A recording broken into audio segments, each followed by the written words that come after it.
দ্বৈত কর পরিহার সহ বিভিন্ন ক্ষেত্রে সহযোগিতার বিষয়ে 5টি চুক্তি এবং 5টি সমঝোতা স্মারক সই করেছে বাংলাদেশ এবং কাতার। প্রধানমন্ত্রী শেখ হাসিনা এবং দেশটির আমির Sheikh Tamim bin Hamad Al থানির উপস্থিতিতে এসব চুক্তি এবং সমঝোতা স্মারক সই হয়। এর আগে দুই নেতার মধ্যে অনুষ্ঠিত হয় শীর্ষ বৈঠক। আরও জানাচ্ছেন মনিউর রহমান। ভীষণ নিয়ে এলো ফুলঝুরি মেগা অফার সিজন 6। এই অফারে ফ্রিজ কিনলেই পাচ্ছেন নিশ্চিত 12 সেটের আকর্ষণীয় গিফট বক্স একদম ফ্রি। প্রধানমন্ত্রী শেখ হাসিনার সাথে বৈঠক করতে সকাল 10:15টার দিকে প্রধানমন্ত্রীর কার্যালয়ে আসেন সফররত কাতারের আমির Sheikh Tamim bin Hamad Al Thani.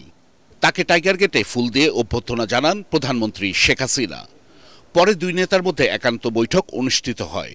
চামিলি হলে আয়োজন করা হয় দুই দেশের শীর্ষ বৈঠক। এতে নেতৃত্ব দেন প্রধানমন্ত্রী শেখ হাসিনা ও কাতারের আমির। আলোচনা হয় বাংলাদেশ ও কাতারের মধ্যে 10টি দলিল স্বাক্ষরের বিষয়ে।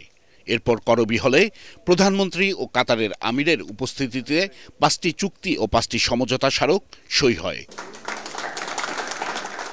এসব দলিলে সই করেন দুই দেশের সংশ্লিষ্ট মন্ত্রণালয়ের মন্ত্রী ও প্রতিমন্ত্রীরা।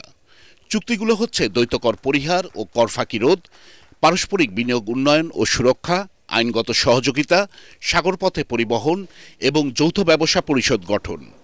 এছাড়াও শ্রমশক্তি ও বন্দর ব্যবস্থাপনা, কূটনৈতিক প্রশিক্ষণ, যুব ক্রিয়া এবং উচ্চশিক্ষা ও গবেষণা ক্ষেত্রে সহযোগিতা বাড়াতে 5টি সমঝোতা স্মারক স্বাক্ষর করে বাংলাদেশ ও কাতার।